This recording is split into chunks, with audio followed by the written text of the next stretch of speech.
You learn a lot from a leader by digging in, kind of asking follow-up questions, asking for more specificity, asking for counterfactuals. And if we can make the process of building great products something that's more systematic, more accessible to more people, that's a really cool thing.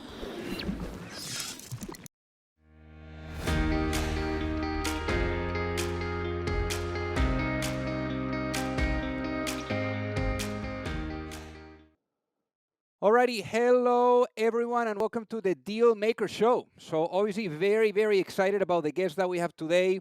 It's a guest that has been at it for quite a bit as an entrepreneur, and I think that we're going to be learning a lot, on his journey, on the ups, the downs, because we know that building a company is not a straight line. So, I guess without further ado, let's welcome our guest today, Matin. Matin, let me see if I say it right. Matin Movassate, welcome to the show. Thank you so much for having me, Alejandro. So originally from the Bay Area, but obviously, your parents, I'm sure, had a great influence in you. They immigrated from Iran, so I'm sure that starting over and building everything from scratch was an amazing source of inspiration for you. It was indeed. I definitely feel very spoiled. They had to go through quite a bit to make a transition to a new country, to a new culture, and I was the beneficiary of that.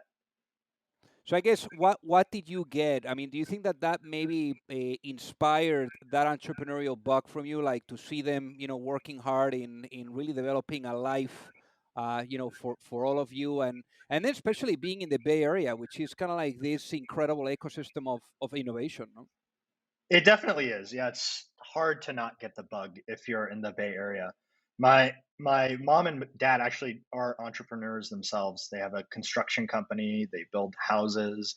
And so that's one way in which they influenced me. And then a second way is actually I first got into software by doing a bunch of work for my dad. So my dad enlisted me to do a bunch of menial tasks for him, like moving files around on his computer and organizing it, and I was really lazy and didn't want to do that work and wanted to get back to playing video games. So I learned software to try to automate a lot of that work for me. And so, in more ways than one, they've definitely influenced my entry into this area. So software, so obviously, resolving problems. So I mean, when it comes down to, for example, problem solving, right? So what would you say that got you into software? I mean, what was that bug? Because obviously that problem solving, I mean, you're applying it today as an entrepreneur. So what really hooked you on software, on engineering, on solving problems? I It, mean, what was there for you? I would say it's two things. One is laziness. As I Okay. previously mentioned, it's when you write software once, you can have it run infinity times on your behalf, and that's a pretty cool and unique thing. Second thing I would say is there's something really gratifying. Do you code, Alejandro? Have you written No, software? unfortunately not.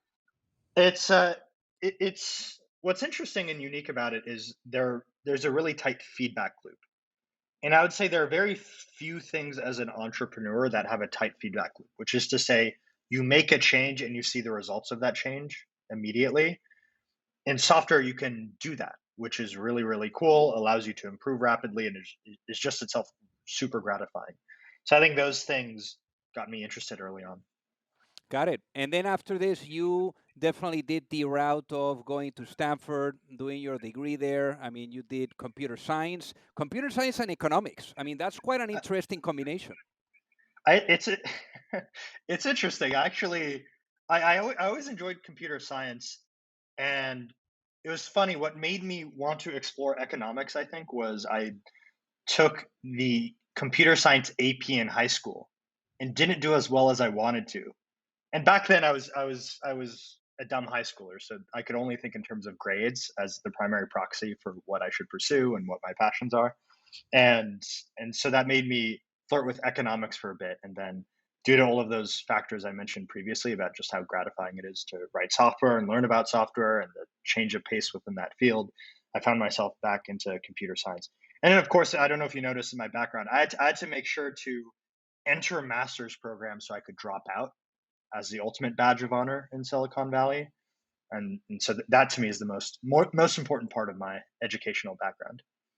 But talking about that education, I mean, it's interesting how you actually really were part of some of the biggest corporations in the Bay Area too before you actually went at it as an entrepreneur yourself. Because I'm sure that during that time you really learned, like what works and some of those rocket ships. I mean, you were in Mozilla, you were also at Google, you were also at Facebook. But probably, I'm sure that you identify patterns during the time of working at these different corporations that you knew that one day you would apply for something of your own. So what were some of the things that maybe you learned from working, let's say, at Google and then also from working at Facebook, two of the biggest companies? That's the things I learned might not be what you think. So I'll caveat a little bit. Most of those experiences you're mentioning were internships. So I wasn't at any of these companies for very long. So I don't want to pretend I really understand their inner workings. But I'll tell you something I had to unlearn, even though that's not what you asked me, Alejandro. Right. S- what it places like Google and Facebook, I think a lot of the teams take for granted the massive stage that they already can take advantage of. The brand name that they have that makes it easier to recruit, the existing infrastructure they have that makes it easy to scale, the existing user base they have that makes it easy to get distribution. And I think what that can create if you're not paying enough attention is laziness around finding product market fit. You can just get away with not being quite as good at it at one of those companies. You can force it in a way that you can't if you're starting from something from scratch where nobody knows who you are, nobody cares about what you're doing, and you have to build value from nothing. And so I definitely the pattern of product creation at those companies I think took a page from the stereotypical Steve Jobs model of I have a vision for how the world should work and I want to force that upon people. And I think that can be a very dangerous mindset to have as a startup founder because you need to be extremely good at listening to the market. You need to be extremely good at humility, and you don't have many chances for failure. So I had to unlearn a lot of those things and be super humble, super honest with myself, and grounded in a way I didn't really need to be at those companies. So then you were talking about product market fit, and product market fit is obviously the holy grail for startups, right? So Yes. what have you learned? And we're gonna be talking about Heap, which is your baby, your own company, which was the obviously Facebook was the segue for Heap, but what did you really learn, during this time around product market fit? I mean, why is product market fit so important, and what does it look like? Yeah, I think there's been tons of literature talks out there around how to find product market fit initially. So you'll hear founders talk about it in terms of product market fit is the market pulling for your product, people signing up that you never talked to, people using your product in ways you didn't anticipate, versus pushing a boulder up a hill is the kind of rule of thumb. If you find yourself pushing through headwinds, you haven't found product market fit yet, so you should keep going. So I think there's a lot there. I think what's more interesting to me is the once you find some semblance of product market fit, which we were lucky to do in the first couple of years at Heap, that is not the same as you are ready to start scaling your company. And that became really clear to me early on at Heap, where we had product market fit in the sense that we had happy customers, retained customers, using us in all of these different ways we didn't imagine. But product market fit is not a binary thing, and it's not even a single product and a single market fitting together. You might have multiple markets and multiple use cases that you're serving, and you cannot scale unless you have been really crisp with yourself and your team about the exact parameters of that product market fit. So I think of that as like the first step is you get product market fit. The second step is you be really clear about what that product market fit is to yourself and your team, and then at that point you can start scaling to the next step of growth for your company. And I don't think enough people talk about that. Yeah, no, 100%. So I guess in your case, after the time at Facebook, it was time to really go at it on your own. I mean, what was that process like? Because really, after being for a little bit there at Facebook in 2012, you started probably to incubate the idea to think, like what's gonna be next, and that essentially, ended up being Hip. So what was the incubation process like? How did you come up with the idea? How did you think about, perhaps that team that you would recruit for it, and how was that journey like? The early, the experience that I had at Facebook that it informed our initial thesis at Heap was I experienced just how difficult it was to use analytics in practice. So as context, Heap is a product analytics platform that makes it easy to understand how your customers use your product so that you can build better products. And one of the reasons I was excited about working at a place like Facebook was because it had this treasure trove of data, really sophisticated analytics infrastructure, and all these fancy data scientists. So it felt like a place where you could be a lot more intentional and grounded in the types of products you were building and whether they work. So that ideal and that vision was very exciting to me. What I found in practice, though, is that analytics is really, really difficult to use, like a big pain in the ass.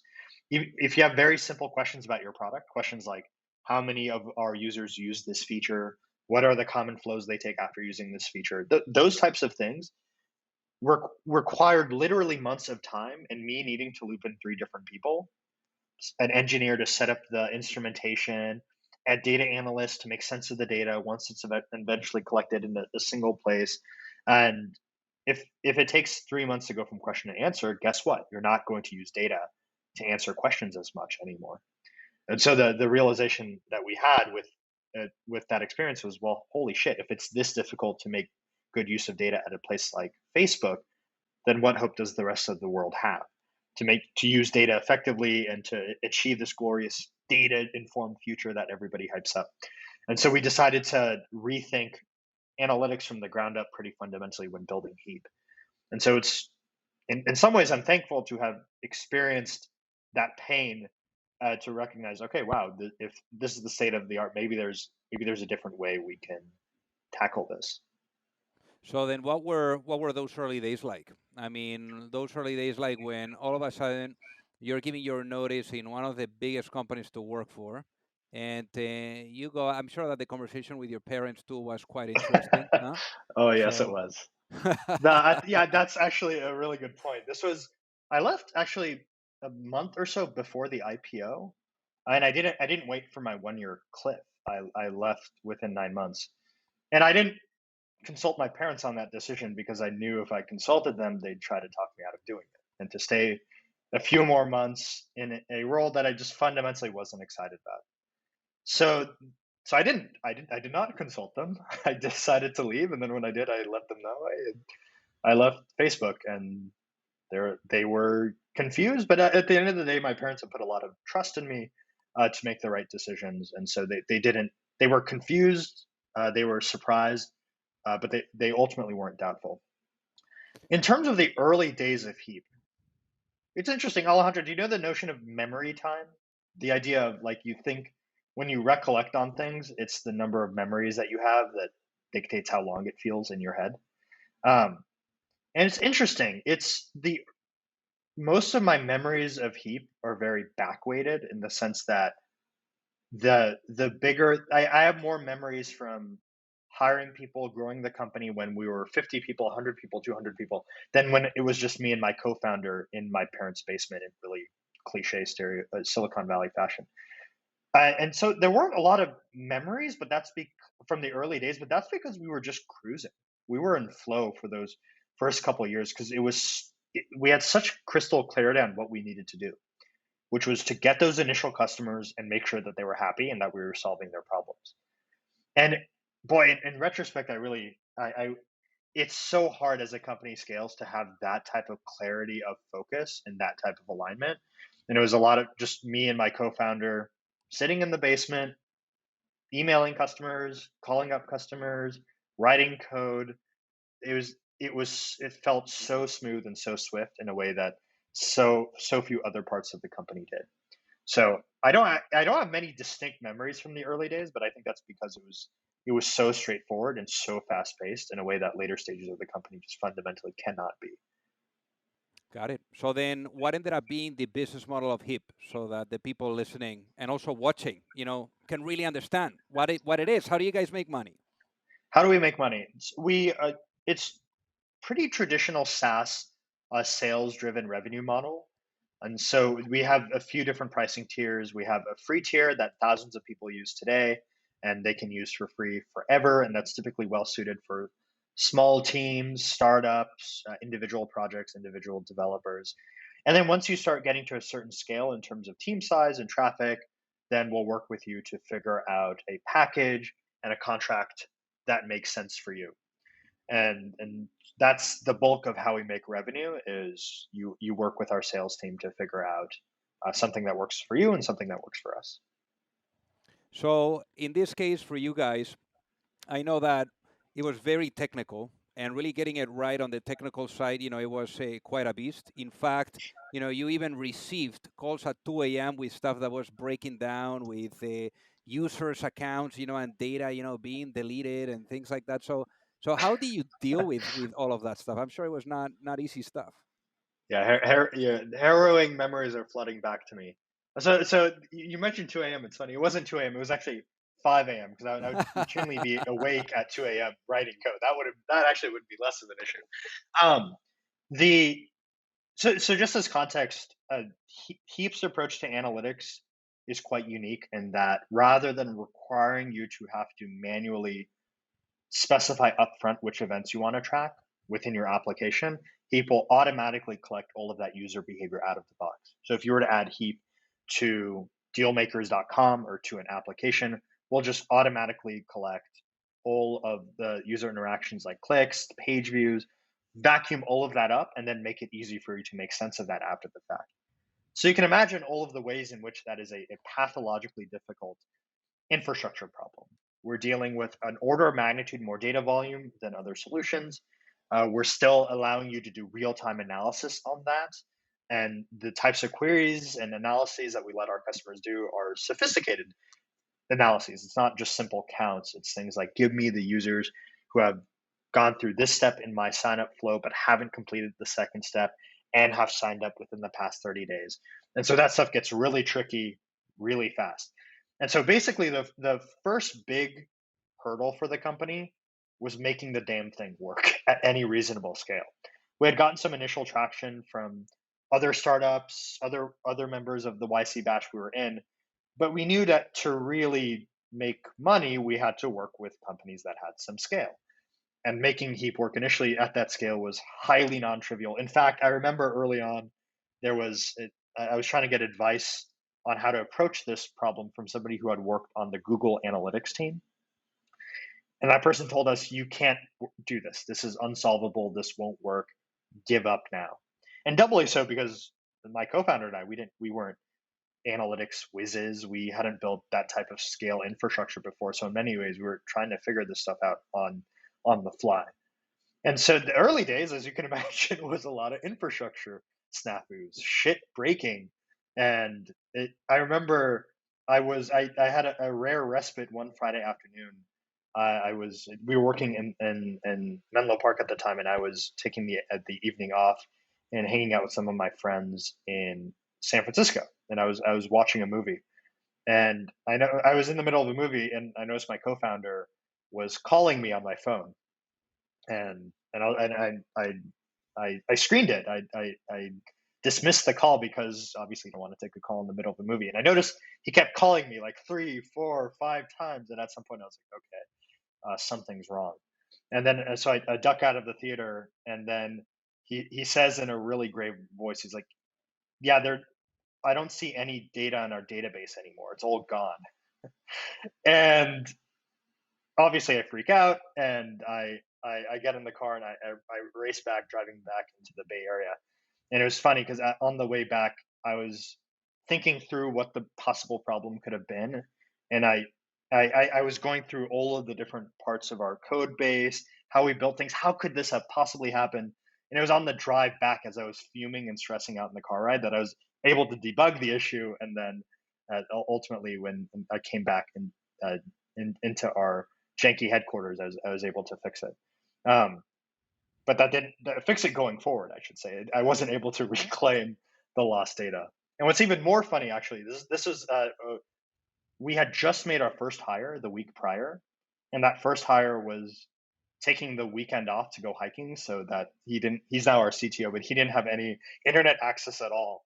And so he came back Monday morning with the news that we had accidentally lost data for a bunch of our early beta customers. It's like 10, 15 people.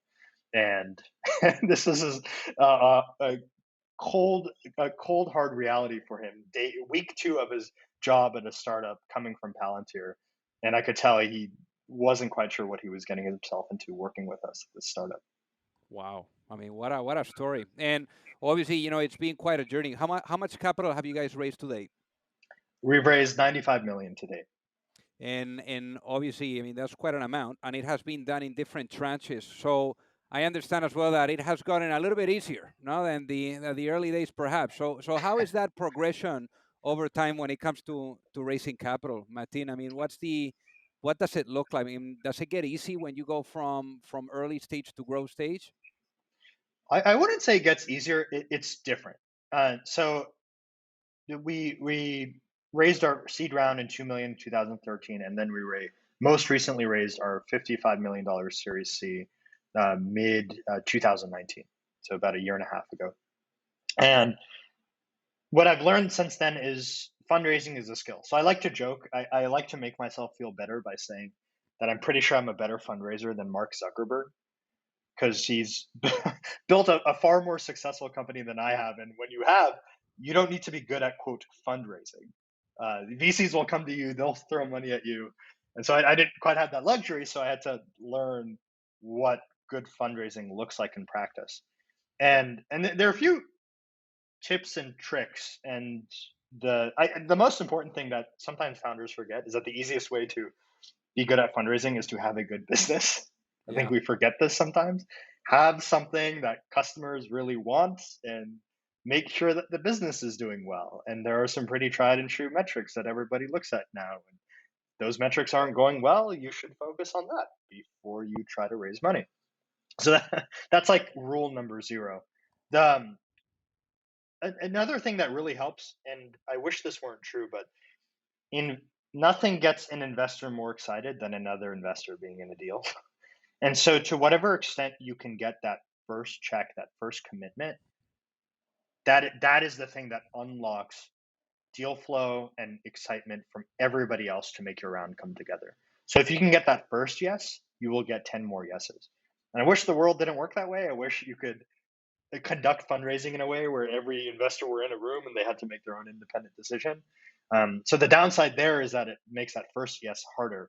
But once you get that first yes, the subsequent ones are really easy. Yeah. And and another thing I've learned, it's fundraising is just very different. To your point, does it get easier? Not necessarily. When we raised our seed round, we raised our seed round with absolutely no product, no revenue, no customers, and so we were pitching investors on a vision. And in many ways, it is easier to raise money on a vision.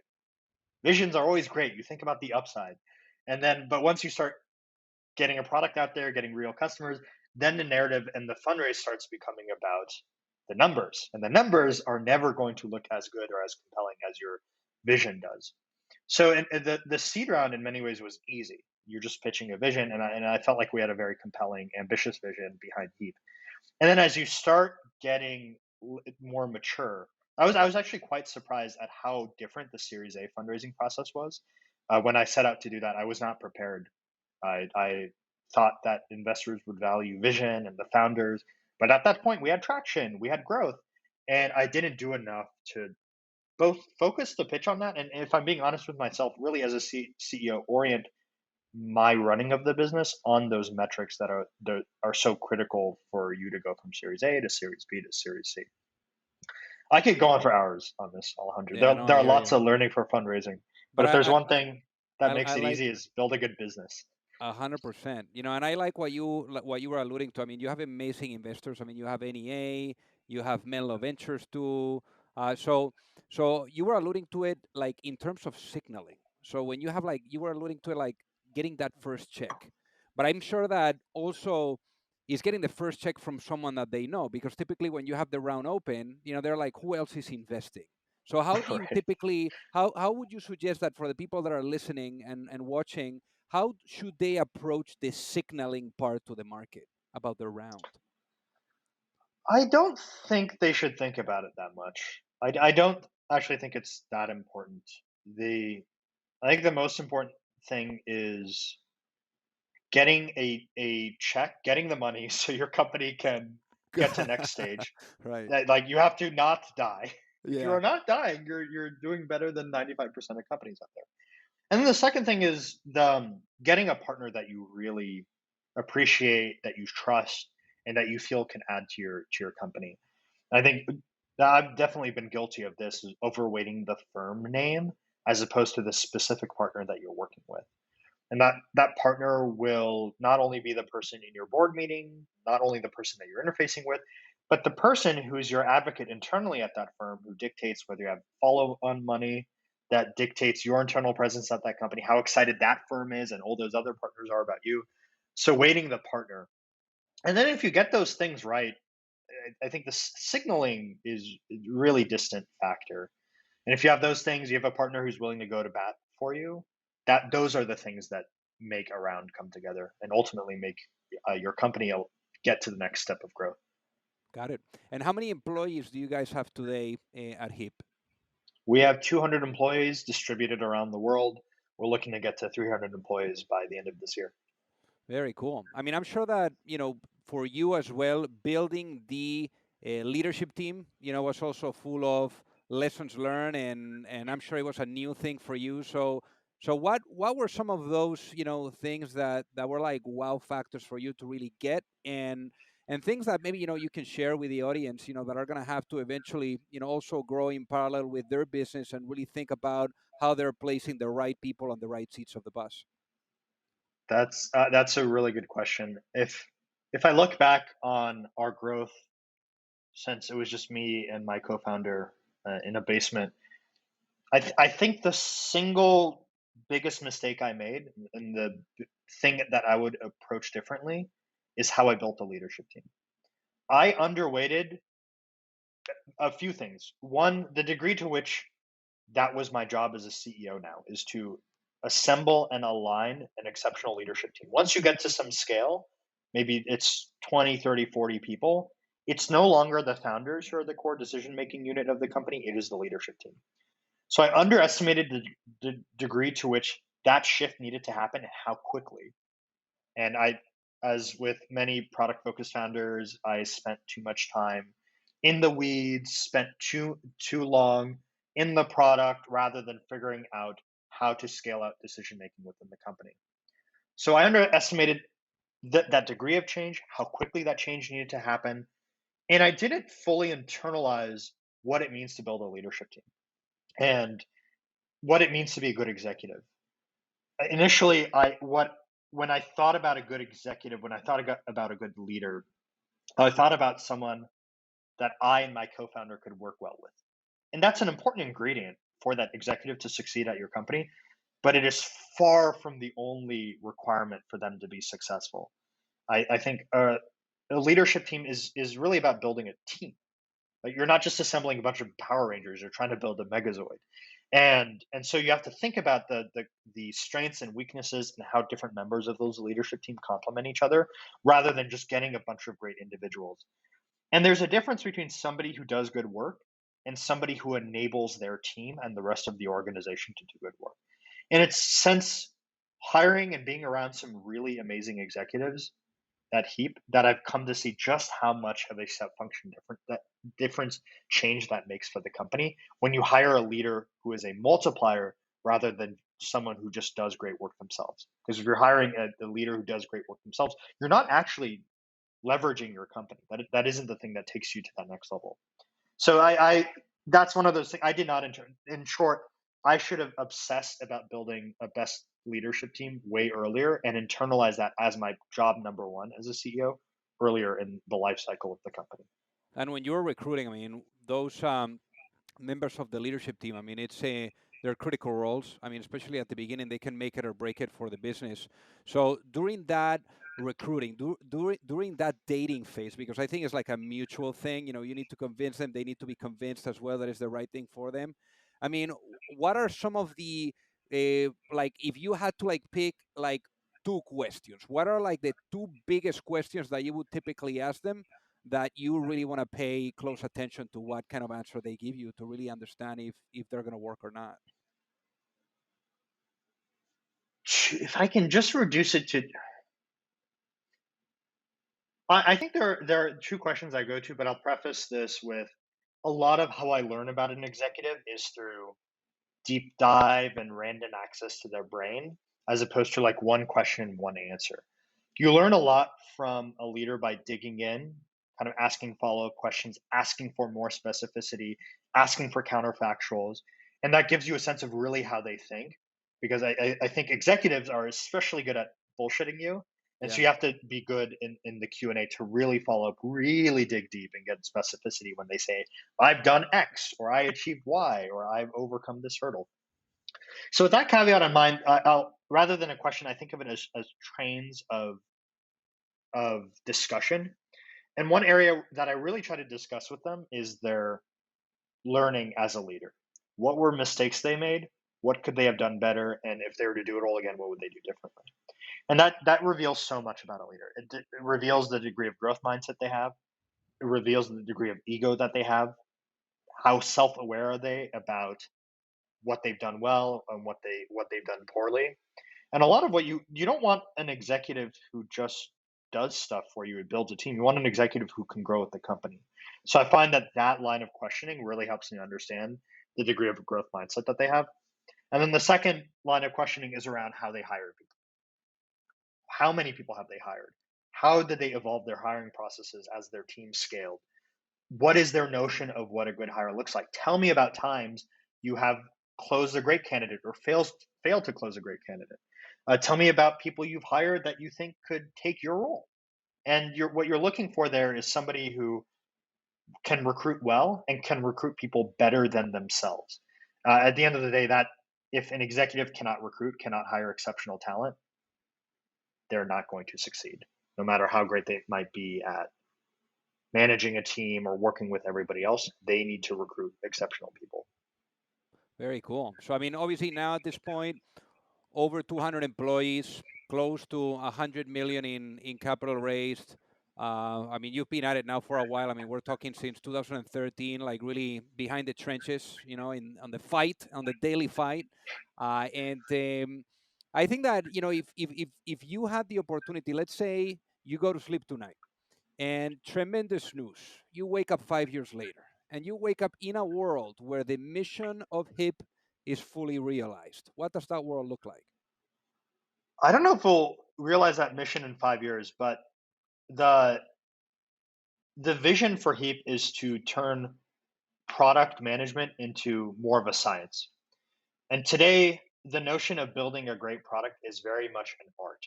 And what that means it is building great products is relegated to just a few people.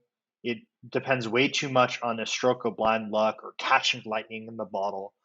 And if we can make the process of building great products something that's more systematic, more accessible to more people, that's a really cool thing. That would be a really powerful thing for the world. And so I don't know if we can achieve that in 5 years. I think we have a ways to go. But if we can enter this world where building great products is more of a system, is more boring and less capricious than it is today, I think that is a very good thing. And that would be a signal that we have realized a chunk of our mission and vision here at Heap. Very cool. So one of the questions that I ask the guests that come on the show is, if I was to put you in a time machine, Martin, I put you in a time machine and we're going back to that moment where you were still in Facebook, and you were wondering, about doing something in the world, maybe launching your own business, whatever that was. So if you were able to have that ear of that younger self, and obviously our younger selves, when we're younger, we never listen. But let's say at that point, Martin was listening, and you were able to tell that younger Martin one piece of advice before launching a business, what would that be and why, based on what you know now? Be better at listening to customers. What I mean by that is, I think it's kind of a truism at this point. You need to talk to your users, you need to listen to customers, but just talking to your customers is not the same as listening to them. And I think at the end of the day, I think the degree to which you're good at truly understanding your customer is the degree to which you understand your product market fit and the degree to which you will succeed as a business and grow. And and I think there are many instances in which I had happy ears as a founder, where a customer saying, "Hey, the thing you're building sounds cool," and I would in my head interpret that as awesome. They're going to buy it. They're going to pay a bunch of money for it. This thing is going to go gangbusters. But somebody saying something is interesting is not the same thing as them paying for it or advocating for it or Right. pushing it internally. And so since then, I've learned ways in which to actually be truth oriented in terms of really understanding, is there demand, is there pull for what we're building? And I would have sat down with my younger self and been like, hey, here's how to not delude yourself to hear what you want to hear from your customers. Wow. Very, very profound. So Martin, for the people that are listening, for the people that are watching, what is the best way for them to get in touch and say hi? We're hiring a lot of people. So we have every role is open at Heap. So if you go to our website, heap.io, we're hiring. We'd love to talk to you. We're always looking for ambitious, low ego, intellectually curious people. If you are building a product and you want to understand how it's being used so that you can make it better, use Heap. And if you want to get in touch with me, you can find me on Twitter, and you can find Heap on Twitter at Heap. Amazing. Well, Martin, thank you so much for being on the Deal Maker Show today. Thank you for having me, Alejandro. I enjoyed this.